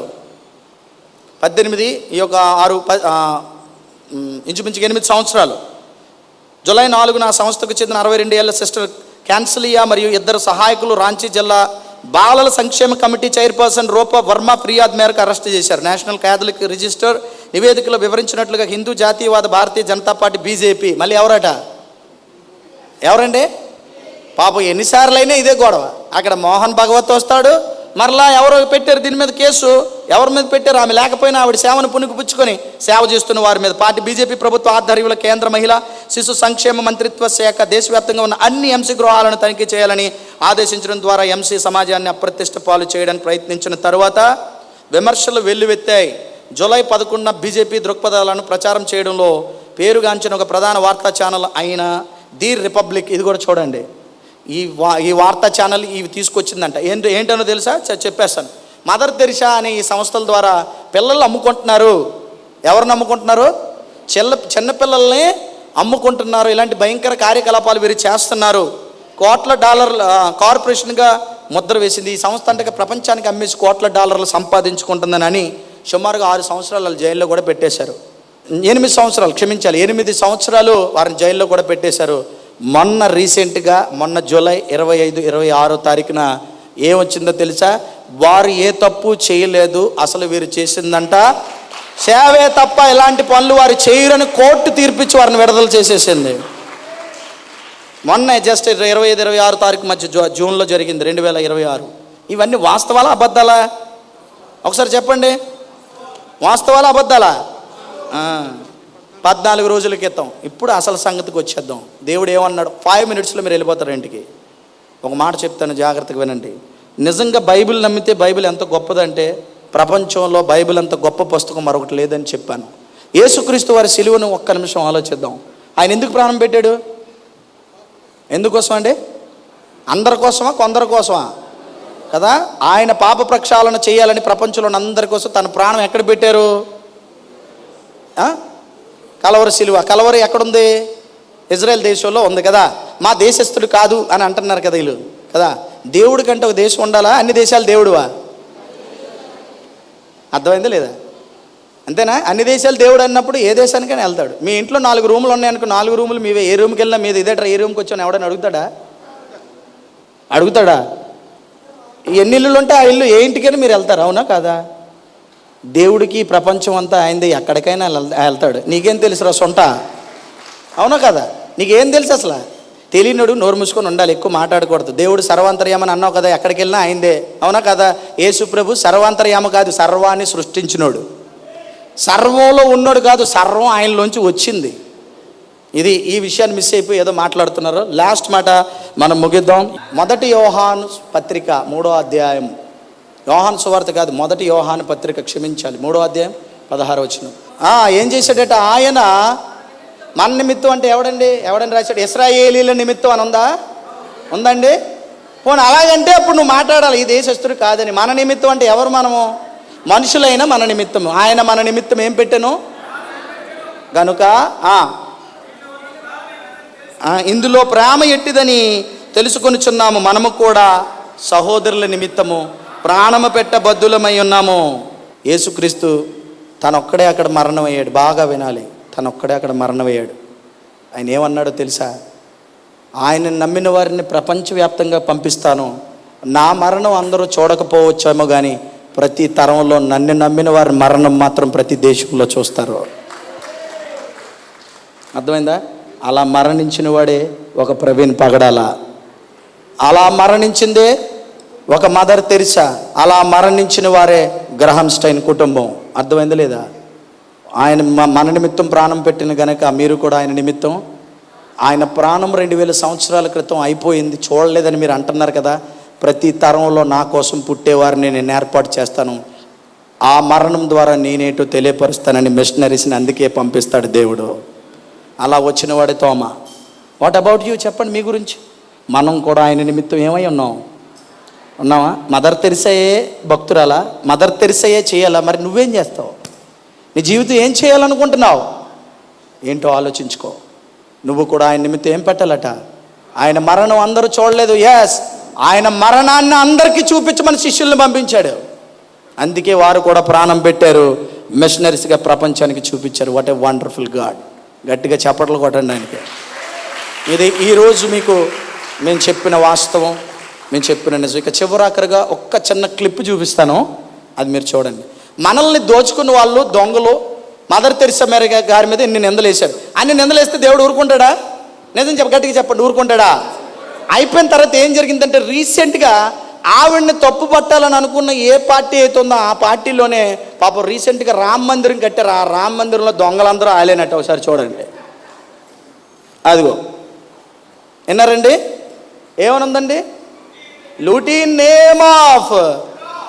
అబ్బా ఏడిది? మొత్తం లూటీ చేశారంటే భక్తులు ఇచ్చిన మొత్తం డబ్బులు దోచేశారు, బంగారం దోచేశారు, అక్కడ ఏవేవో మెళ్ళ వేశారు, ఏమీ కనబట్టలేదు. ఇక చివరిగా గుడి కూడా కనబడకుండా దోచేస్తారు. గుళ్ళు లెంగాన్ని మింగింది మీరైతే క్రైస్తవుల గురించా మీరు చెప్తారా? క్రైస్తవుల గురించి? దేవుడు ఇందాకలే చెప్పాను, దేవుడి పిల్లల మీదకి వస్తే ఏదైతే మీరు చేయాలనుకున్నారో అదే మీకు వస్తుంది. ఇదే నిదర్శనం. మదర్ తెరిసా మీద ఎన్నో నిందలు వేయాలనుకున్నారు, క్రైస్తవుల మీద ఎన్నో నిందలు వేయాలి. చివరికి దొంగ అన్నోడే పెద్ద దొంగ గజ దొంగ అని దేవుడే నిరూపించేశాడు. ఆల్ పార్టీ వాళ్ళే అందరూనా. నెక్స్ట్ చూడండి, అదిగో నెక్స్ట్ వన్, అదిగో నెక్స్ట్ అండి. అయోధ్య విరాళాలు చోరీ, అగో వాళ్ళు అసలు దొంగలు. ఎవరు క్రైస్తవులు దొంగతనం చేశారా, వాళ్ళు దొంగతనం చేశారా? చూడండి మరి, అసలు దొంగలు ఊళ్ళు పంచుకొని మనల్ని దొంగ అంటే దొంగ అన్నోని చెదగొట్టి పారేస్తాడు దేవుడు. జాగ్రత్త, క్రైస్తవుల జోలికి రాకండి. అది వెలుగులోకి సంచలన ఏడుదట, మామూలు నిజాలు కాదు, సంచలనట. 8 సంవత్సరాలు మీరు ఏం చేశారు? నిర్బంధించారే అమాయకుల్ని, మిషనరీ సేవ చేస్తున్నారు. మరి ఈ దొంగల సంగతి ఏడు చేస్తారు? ఇది స్కామ్ అంటే చూడండి, అది మందిర్ డొనేషన్ స్కామ్. అసలు దొంగలు మీరు, స్కాములు చేసింది మీరు. క్రైస్తవుల్ని, మిషనరీస్ని, వారి దేవుడు సేవ చేస్తున్న వారిని, అమాయకులు కాపాడడానికి వచ్చిన వారిని తాగుబోతులు, తిరుగుబోతులు, తిట్టుబోతులు, వ్యభిచారులు, దొంగల్ని, దోపిడిగాండ్రులు మార్చి స్టోవర్ట్పురం లాంటి ఒక మంచి ఊరిని కట్టగలదు క్రైస్తవ్యం. ఈ విశాఖపట్నాన్ని మార్చి మంచి చర్చ్ను కట్టగలదు క్రైస్తవ్యం. That is Christian. ఇది కదా క్రైస్తవుడు అంటే. క్రైస్తవుడు జోలికి రాకండి. ఇది ప్రారంభమే, ఇండియన్ క్రిస్టియన్ డే ప్రారంభమే. విశాఖపట్నంలో మిమ్మల్ని పురుకల్పడానికి ఎప్పటికప్పుడు ఎన్నో మీటింగ్స్ మేము పెట్టడానికి సిద్ధంగా ఉన్నాం. మీరు కూడా సిద్ధపడండి. దేవుడు మిమ్మల్ని, మీ కుటుంబాన్ని బహుగా దీవించి ఆశీర్వదించును గాక. Thank you all. God bless you. Amen.